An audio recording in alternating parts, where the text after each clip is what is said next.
Hear Me See Me podcast is sponsored by Zenoti, the #1 cloud software for salons and spas.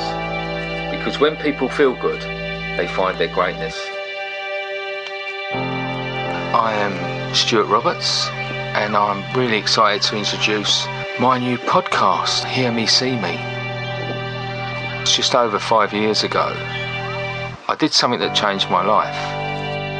What it did, more than I could have ever realised, it helped me. I have met some absolutely amazing people. Some of the people that work in some of these places, many of them are volunteers, but some of them it is their job. I'd had this idea after being inspired by a guy in America I'd seen cutting hair on the streets and seeing the difference it made to the guys who were there. This is more than a job. This is a calling. Hello, this is Stuart, Hear Me See Me podcast. I've got a lovely guest today. She's one of our volunteers and team leaders for Peterborough. Today I'm talking to Sharron Walker. How are you, my darling? I'm good. How are you? I'm good. I'm going to tell people about you because you're one of them people that made a nuisance of yourself. I did. I'm quite annoying. You're one of them annoying people, but but it's the only way, because when we were, in full flight, like pre-COVID, we had so much going on and so many places opening and so many people wanting to join in that sometimes you had to keep on at us. Belinda does her best. My sister does do her best, but she was a bit flooded at that point. But you did. You kept on, didn't you? I kept emailing you, annoying you. Yeah. Yeah. Well, fobbing me off. Yeah. I kept fobbing you off. I'd like to say it's organised chaos, but no. But what was great is the fact that what we look for in a team leader or someone who really wants to set a project up is the responsibility. Now, someone's got to really buy into what we're doing to do that. And you said, I think because where you're based in Peterborough, and you said, I just want to, we said, well, come along to one, but we didn't have one near you. And you travelled to Manchester I know. to visit a project, which I wanted you to do anyway, because then you would meet Jackie, who's a great example. She's lovely, isn't she? She's amazing. Who's set up so many, but then, and also, but you was hooked, wouldn't you, from that point. How did you find that when you got there? It was, I've just started to push myself out of my comfort zone. So normally I wouldn't have bothered, I don't think. But I was like, no, I really want to do this. And I feel like it could work for me. So, yeah, I did it. I was so nervous, so nervous. And I remember, I think you said, I think it's the most nervous I've ever been cutting someone's hair. So it's bizarre because you're giving them a free haircut. And I was so nervous. But, yeah, it was amazing. Jackie's incredible and really inspiring, I think. Yeah. And I think like you said, it's one of the things you've got to do, because I think loads of people think, yeah, I could do that, but you kind of either take to it or you don't take to it. And I just instantly knew, this could really work for Peterborough, I think. And for me, I don't like to commit to something unless I can fully commit to it and say, this is it now for life. I'm going to do this as long as I possibly can and commit myself to it and not let people down. So, it was a really good experience, and I'm so glad that I kind of did it and travelled all them miles up to Manchester. But Jackie is amazing, so it was worth finding her and getting in touch with her, and she gave me some great advice on the day and has been really good. If I've ever got a question, she's really good at answering. She's been really, really good. I think that's been how the success of the growth has been, the fact that the team leaders can get in touch with, there's that support network. You're not just on your own doing it. It's not just like a brand. It's a family, isn't it? So everyone. Yeah, it is.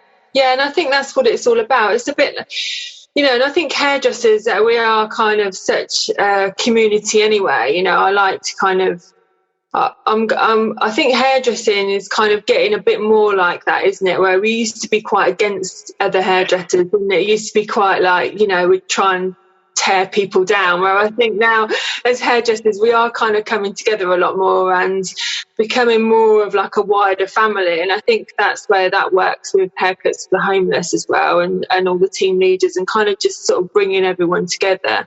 It really works.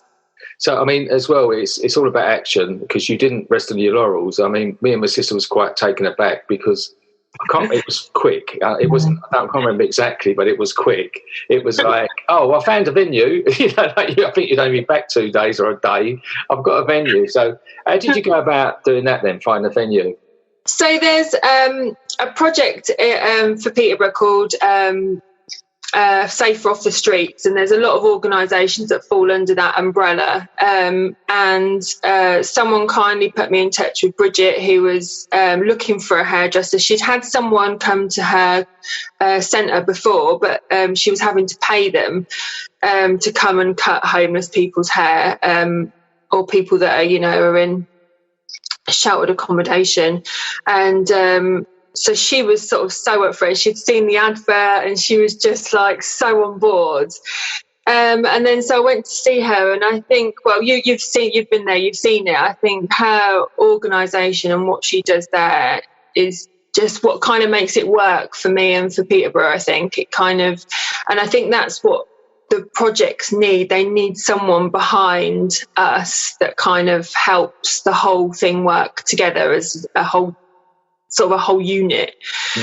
So obviously I think the ethos is to try and make them feel like they're in a salon and have the whole salon experience, isn't it? It's great going out and cutting people's hair on the street, but what you want to do is make them feel special, and kind of give them that experience. And I think that's why it works there. She gets them a tea and coffee, they've got magazines to read, and they can have a shower and wash their hair, and then they have the whole experience of having their haircut. And I think that's what kind of makes it work really well, working from there. And I think it is kind of giving them that experience, isn't it, that they're going to miss out on normally. I mean, I was so impressed with the place when I went for the first time, because we went to the actual launch, didn't we? The first session. It was a bit mad. And you've done it again, because we got there and I thought, because normally it's a bit low key. The first one's a bit low key, and sometimes there's not many people to do because they're sussing us out. And we got there, and you got the TV there. You've got the mayor. It was a bit mad. We got a bit excited. Yeah, it was good though. It was great, and it got some great coverage, didn't it, for the end of it? Yeah, it did. Yeah. I was really touched as well, because I remember that first time I cut someone's hair. There was a guy I cut his hair, and the last time we managed to go, he was there still. Yeah, and I'd done his hair again, and we connected really on a level. Like, I cut his hair, but then we had a chat after, and I think that's the thing, isn't it, that we're able to do. Sometimes people just see the pictures, but they don't see the conversations, and they don't see the other side. Yeah, and it's like, I think you sort of made a quote and said it made you fall in love with hairdressing again, and that I think is what did it for me. It's really weird, isn't it? Because we obviously, as hairdressers, we get paid to listen to people's problems, and I'm not belittling everyone's problems. Everyone's problems are their problems, aren't they? Yeah. But you kind of, these problems that these people have are like, they blow your minds, don't they? And things that they say, and I just think when you can kind of, I don't know, connect with that person and listen to them. I was laughing when you was talking about that guy whose hair you were cutting, and he was going, yeah, I'm gonna, I haven't found somewhere to an A&E place that I really like, and he was spilling it off what he normally spills off to everyone, blaming everything else. I'm gonna, and then he just looked at you, and he just knew that he couldn't fob you off, and was just like, no. you know what, I just don't go because I just don't want to go. I think that's why you were so good with him, and he could just relate to you, and he knew that he just couldn't fob you off, and you knew that he was just talking rubbish. Yeah, you can't bullshit a bullshitter, and us alcoholics, we really good at bullshitting. And using the poor me thing, you know, like so much, and then. But I think that's the thing. It's being able to connect with someone for whatever reason. You know, like there's you know, I connect with that type of person generally. My sister connects with different type of people. She mothers everyone. You know, amazing, isn't it? You know, and you do the same in your way. And it's just. I think it's trust, isn't it? It's about building trust. It is, and it's about like the last session that we did, we had a lady come in, and she's been in quite a lot with her boyfriend or partner, and she doesn't speak very good English, and he's had his hair cut, and she's kind of observed like the last couple of times, and then she kind of come up and said she wanted her hair cutting, and I said, yeah, that's fine. So she kind of obviously, like you say, it's like a trust thing of obviously kind of, she'd obviously been watching and wanting her hair done, but kind of just needed that little bit of sort of like confidence. And I think it's just seeing the same face, isn't it, all the time? And then she took her hair out, bless her, and her hair was just so dreadlocked and matted, and she was so ashamed, and it was the fact that she was so ashamed really got to me, and it really upset me. And I just said, I think we're going to have to cut your hair really short, and she didn't want it cut short, and she got really upset, and I got upset. I said, look, I'm going to try and save as much of your hair as we can. We kind of persisted with it and combed it, and we got it into like a bob, which was amazing because it was dreaded from the root. So we did so well, and she was so happy. And I just think it's just things like that it just makes you, I don't know, it just gives you such a good feeling that you've done, you know. She'd have just carried on and probably ended up shaving her hair off.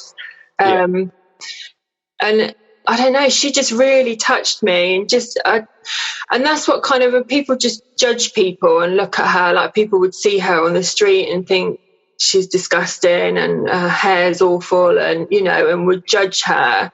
But she was so ashamed and she didn't want to look like that. She just said she'd been living in a tent and just obviously couldn't wash her hair, had no facilities. I don't even think she had a hairbrush. I ended up giving her a hairbrush. She didn't even have a hairbrush. Yeah. So it's just things like that, you know, you kind of just think, I bet loads of people have looked at her and judged her, and she was so ashamed of how she looked and didn't want to look like that, but just obviously had no facility to kind of sort her hair out. And that's the practical things that people don't realise as well, isn't it? You know, the fact of how do you cope with longer hair when you're living in a tent and you've not even got a hairbrush, you know? No. How do you do that? You know, how, and you know, and it's a bit like Christmas, isn't it? You know, we're so lucky we get so many lovely donations.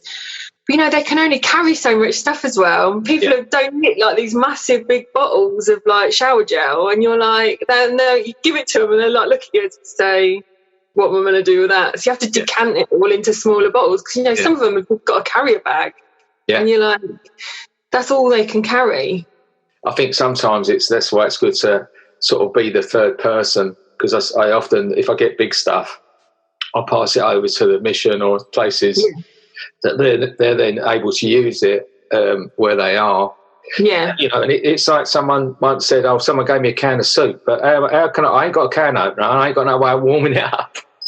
And it's like, it's not being ungrateful, it's just realistic. Practicalities of it, of being naturally homeless. I think you don't think about these things, do you, until you kind of you really think about it, and you're like, I guess, how useful is that going to be to someone that's living in a tent? A Fray Bentos pie and a tin or something, you know.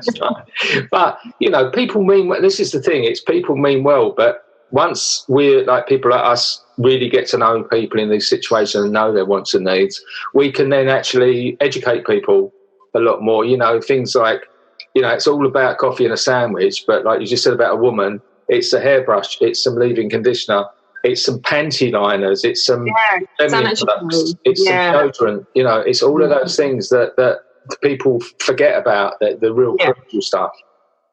Yeah, it's tough, especially at the minute. I think in Peterborough we're quite lucky because I think a lot of them have been housed in hotels and stuff like that.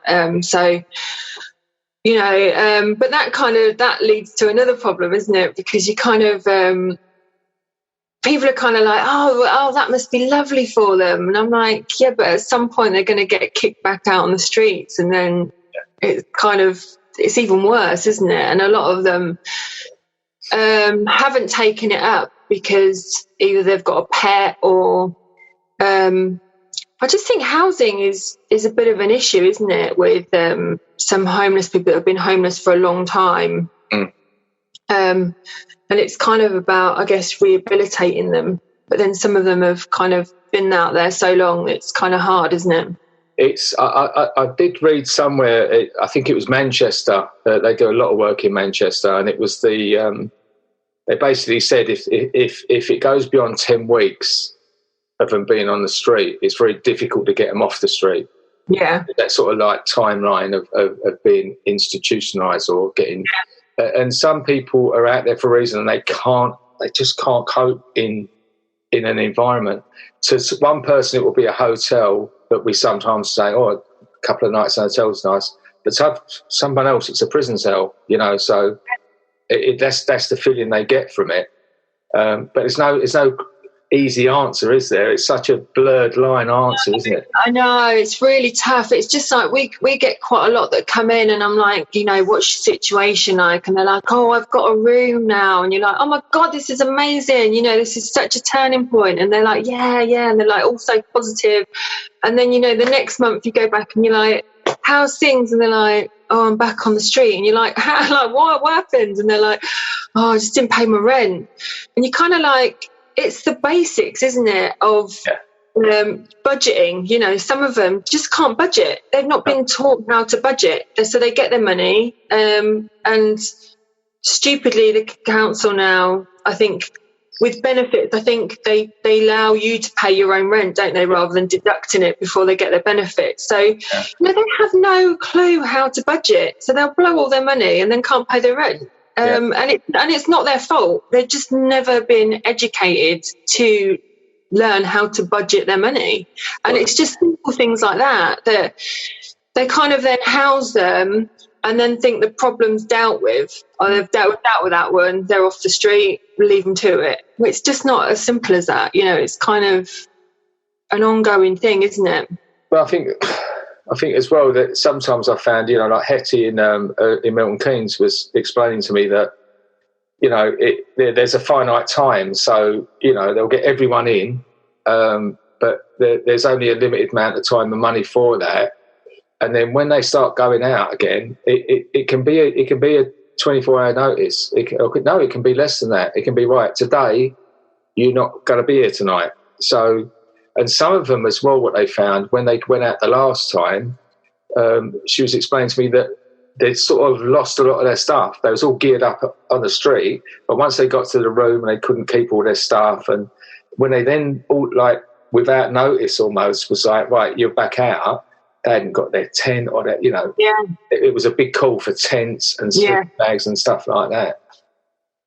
Yeah, it's I don't know. I kind of want to fix the problem. Good luck. It's so hard, isn't it? Yeah. You don't have an answer for it. It's just it's really difficult. I think, like you say, it's just such a blurred line. There's just no. Yeah, it's tough. I think you've been in it long enough now as well to have come across it as well, that people seem to think because you do what you do that you've got the answers. Yeah. But you know, like I always say, we just cut hair and love people. I haven't really got all of those wider picture answers. You know, I'd love to have them, but you can just do the best you can do. Well, yeah, and I think, kind of what we're doing is kind of on our level, isn't it? We're hairdressers at the end of the day. We're not politicians or, decision makers. So, we're doing what we can do to put a smile on someone's face. And, if that lasts half an hour, then it lasts half an hour. But it kind of, at least you've made someone feel good for X amount of time. I think that the important thing as well is, you explained it earlier with the young lady with the tangled hair. It doesn't only affect her, and that would have been a lot longer than half an hour. It also affects you, the feeling that you've connected with someone and you've really helped them. Because it helps us a lot. You must find it. I know, you kind of don't want to be selfish, because I feel like it kind of takes away the charitable side of me, but I'm like, I actually think I get more out of it than what they get out of it, which sounds really wrong, doesn't it? But I love it so much. It's so weird. It sets me up for the week, it does. It sounds really selfish. I obviously do it for other people as well, but it does kind of really impact on my life. It's kind of made me look at things so differently. It's made me really appreciate it. You'll have it where you kind of trace it back, and a lot of it comes from, their upbringing or their parents. And I remember the first couple of times I had people sort of say, you kind of go, oh, have you got a new family? And they'll kind of go, no, or I've got a mum, but she kicked me out and I don't see her, or she's an alcoholic, or, or they've both, the parents have died because they were taking drugs, and you kind of like, God, or they'll just say, my mum doesn't speak to me because she's got with a new guy and he doesn't like me. It's quite a common one. Or likes me too much. Yeah. Yeah. And it kind of makes you really appreciate how lucky you are to have like family and friends to like fall back on. And that kind of really brought it home to me, I think, because I left home when I was 18 and tripped off to Nottingham and got a fancy swanky job in a really nice hairdressers and lived great life for a year, and then decided that I wanted to come back home. Obviously I had nothing, I had no money, I didn't save anything. I was young, so obviously just went back to my mum and dad's house. And you kind of like, God, what would I have done if I didn't have my mum and dad, and things went wrong and I had to come back home? Like, I'd have probably gone and stayed at some friends, but then how long does that last for when you're like 18, 19? That kind of really brought it home to me how lucky you are that you've got, parents that just have this everlasting love for you, and just regardless of what your situation is, they just take you back, or you've got sisters or brothers that would just do that. And that was kind of, for me, really brought it home. Yeah, how lucky I am. Yeah. It does. It fills you full of gratitude. So it's not. It is a bit selfish. It's just it's about motivations, and it's what motivates us to keep going and to keep going back. Yeah. When we have a not so enjoyable session, that the next time you go back, or if you're not feeling great, but you go anyway, but you come out, a bit like the gym, you don't want to go, but you feel great when you come out, I wouldn't know that by looking at me. I don't know that, my kids will tell you, but I don't. But, it is that thing of okay, there's no such thing as a selfless act, but you still keep going, and you still, and you still could be just watching TV on your day off. You could be going shopping. Yeah. So you do get it with a lot of volunteers that come and help. You can tell when they turn up that they're a bit like, oh, I really wanted to say no today, but I can't work this out because you've made me feel bad, so I've turned up. And you can tell at the end, they always say, I'm so glad I came. I'm so glad I actually came today. And I'm like, see, we're like PTs, aren't we, really? We just keep people going. I think that's the difference between why it's crucial with team leaders, that they've got, that real push that you had, because sort of volunteers can dip in and out. Yeah. But I get that. Have to really commit. Yeah, and I get that. I see, I see why, people could probably choose better things to do. And I think that's why it's nice to have a big pool of volunteers, isn't it? So you kind of go, right, I'm committed every month, but not everyone else has to be, even if you just do it once a year, just come and do your bit and help out. But yeah, I'm there regardless. Yeah, me too. On my own. Jackie makes me laugh. You have to volunteer 3 times before she let you have a T-shirt. She told me that. I think I let people come twice and then I give in. Yeah, you're a bit more. You're not as tough as Jackie. That was her bit of advice she gave to me on my day. Yeah. Have a T-shirt. Yeah. Brilliant.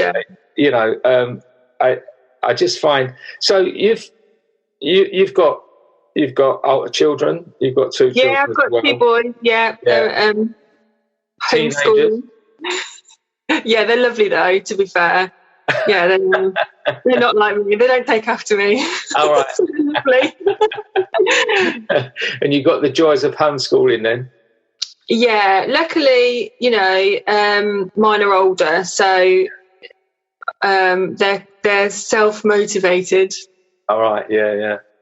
Sort of. Handy. Yeah. Otherwise, it'll be my husband's job, I think. Schooling's not although I do teach now, it's not that kind of schooling's not for me, I don't think.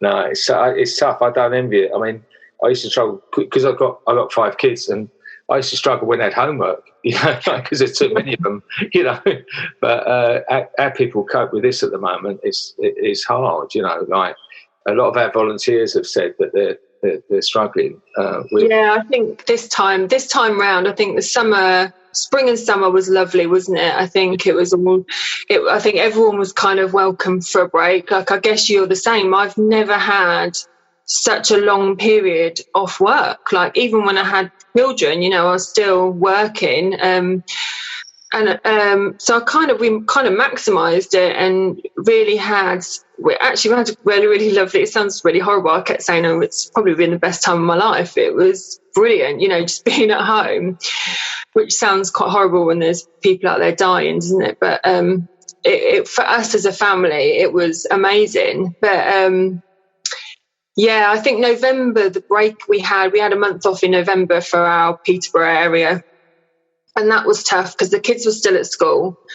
And my husband was at work, but I was kind of at home. And I think that was, and the weather was on the turn. And then I think since Christmas, it has been really hard. I think this time round, I think it's really tough. Yeah. And I think I just can't see an end to it either. And I think that's the problem, isn't it? It's just, I think, if we could kind of go, right, on the 1st of April, we will all just be back to normal. Yeah. You kind of have an end date, don't you? But I think it is really tough. And I think we have to kind of really keep an eye on everyone, and I try and be really mindful of people that are struggling, like friends and family or colleagues, and just kind of drop them a message. I annoy them, as you can imagine. Yeah, I can imagine. With, a little positive, little word of advice. So they're probably like, "Oh God, go away." Here she goes. But, she's back again. But I just think that does help, doesn't it? Just staying in touch with people, and I think just showing how rubbish it can be. I think. Yeah. You realise you're not on your own then, and I think as a sort of as a charity, we're all in the same boat, and it's hurting. Not, we've just explained what we get from it, and but we're not getting that at the moment, and I'm sort of struggling to keep. I just need to be needed, or I need to feel useful, and I'm lucky I've got the podcast so I can keep doing.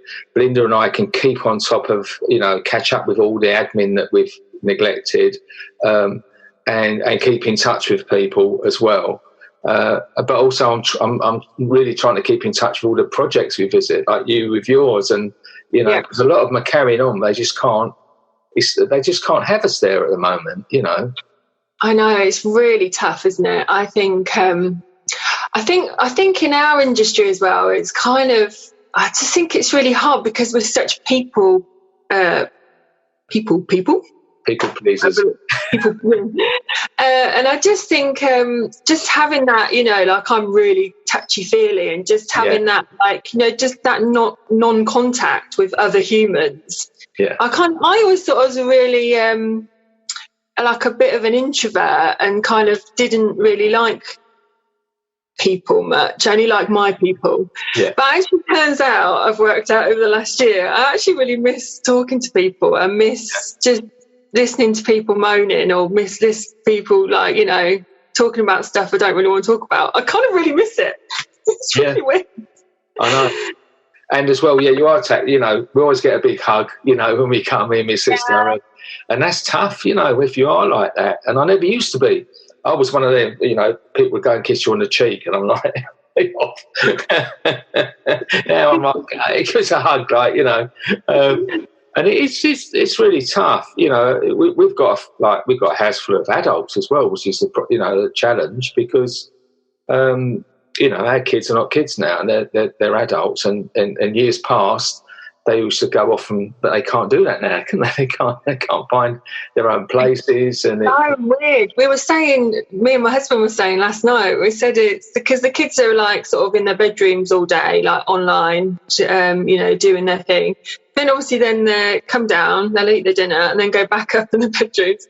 And I said, I think actually if they was in prison, they'd actually have more time outside and more time socialising than what these two have chosen to live their lives like.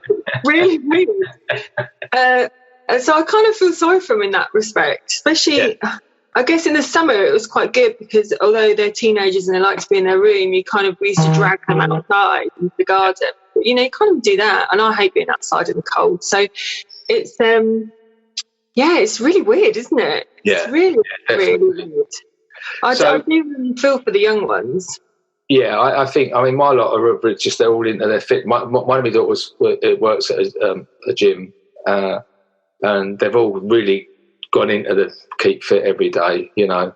I watch with my coffee and my donut, looking out the window to make sure they're all doing it right. But weather, you know, the snow's stopped it and dead this last couple of days. But so you didn't only, I know, like, there's another one you do, because you opened up where you are, like where I visited, but you've got another one, but it's not, we can't say, you know, like, where it's one of our many ones that we can't talk about. Yeah. It's all undercover. Yeah. It's still at the Outside Link Centre, but it's run for ladies. Yeah, so and that's really good.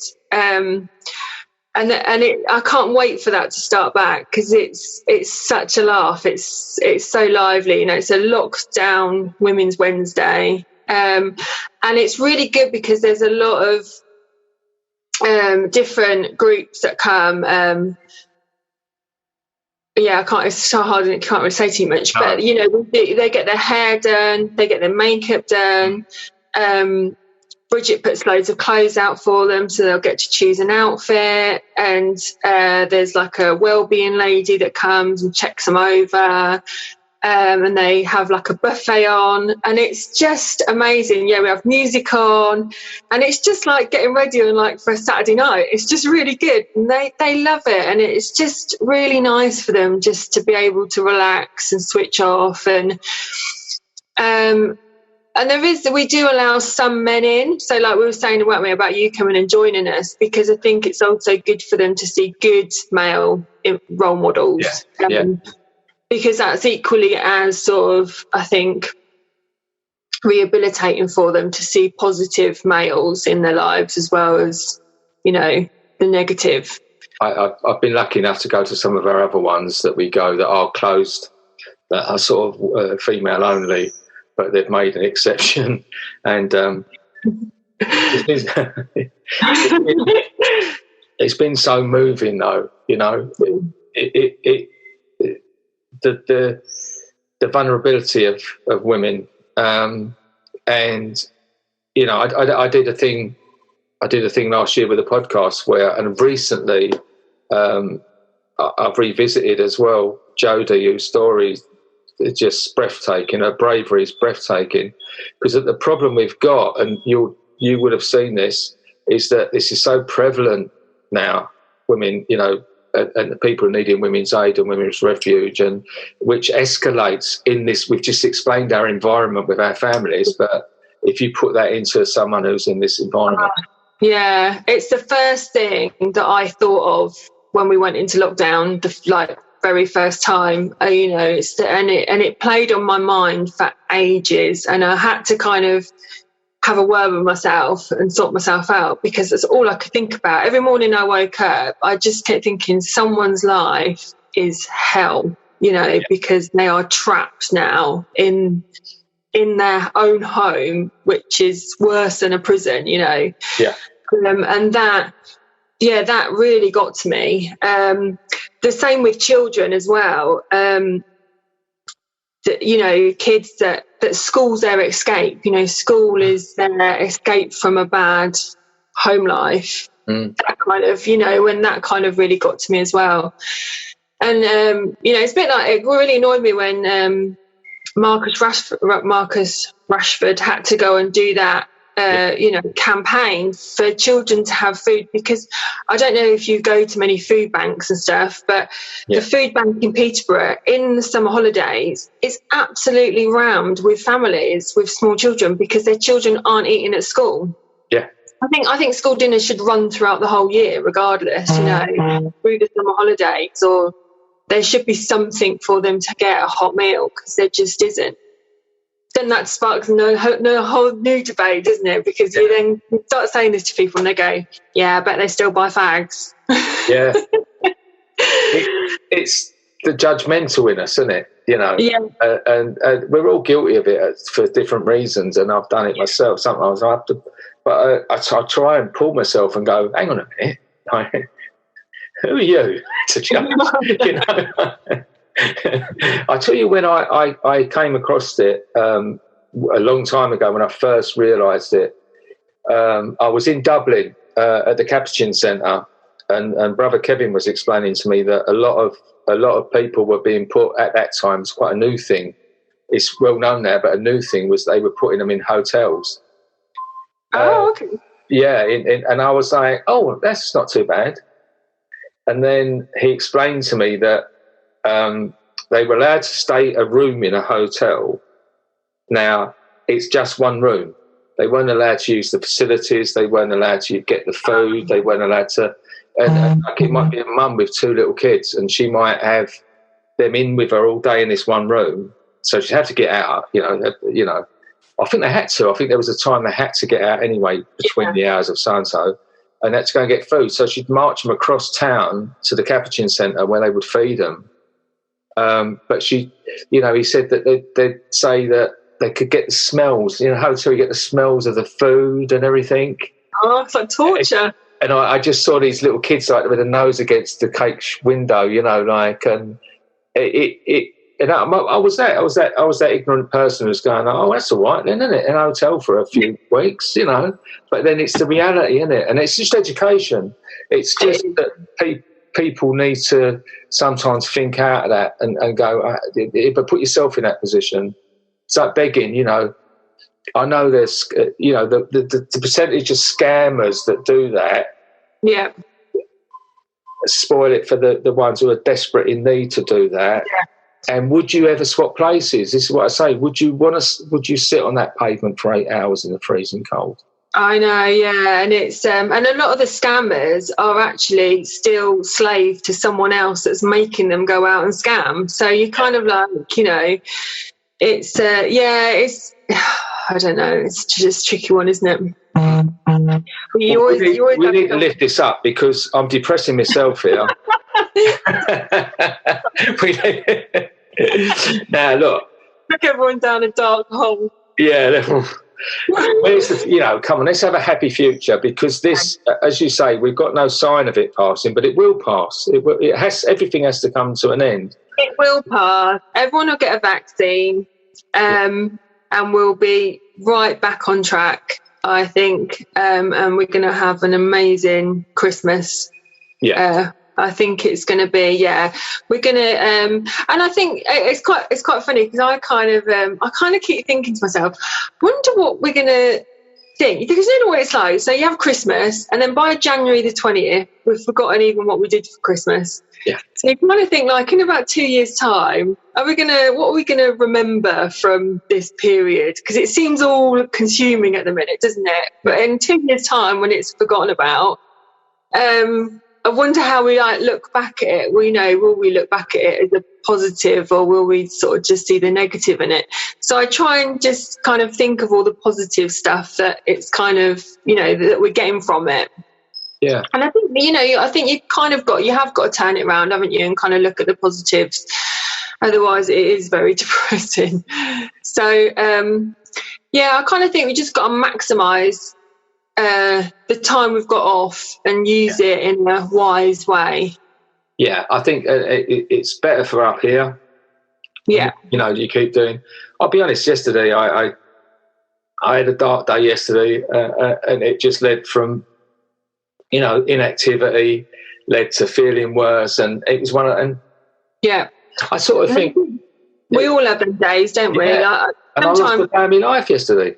Yeah. What was that about? I was going to bed. No. Well, I always think do that again. No, and it is hard, and I think especially when you've got nothing to get up for. I really struggle if I've got a day off and I'm like, right, I've got to get up. Then I'm like, why have I got to get up? Because I haven't got anything to get up for. So you kind of got to, you've got to give yourself a reason, haven't you, every day to get up. And I do always think, oh God, if today was my last day, that was a crap last day. Yeah. Well, I'm so lucky. I kind of have that in my head a bit. I've got Belinda, so I've most days I've got not a reason, an order to get up. She doesn't let me slack. I do remember. She's amazing. Yeah, I know. So it's past. We're going forward. So I think you're probably the same as our overall picture is to re-establish and reassure existing projects, and then look to the future of expansion. I think that's. Yeah. I think and I think that's what I'd like to do. I'd like to just get back to where we were. Yeah. And then just maybe implement more, some more days. I think. Yeah. I think where we're at is pretty good. The outside link centre, they're amazing. I think we just need to do more days. I think so. Just get more volunteers and just have more days. Yeah. So. And I think then as well, it won't be so much of a massive impact like doing just once a month, Yeah, of course. But when we had the break before, and then the first day when you came back to relaunch, it was quiet. But then the time after that, it was mad again. So, I think once word gets out, I think it'll get back to where it was. I think without a doubt. Yeah, of course. I'm looking forward to it. Well, I'm conscious of the time because I know you've got you've got some studying booked in, haven't you? So I don't want to go and take too much of your time. But I think that's the thing. I think I'll finish that. I do want to say you're a great example of a team leader. You're a wonderful nuisance. More power to you, and I love your positivity. So I look forward to getting back there. And I know we'll grow it, and it'll be even stronger at the end of it. It will, yeah. It'll be amazing, yeah. Who wouldn't love a free haircut, eh? That's it. Well, Sharron, thank you very much for your time, and hopefully I'll see you very soon. Yeah, yes. Hopefully. Thank you. It's just over 5 years ago. I did something that changed my life. What it did, more than I could have ever realised, it helped me.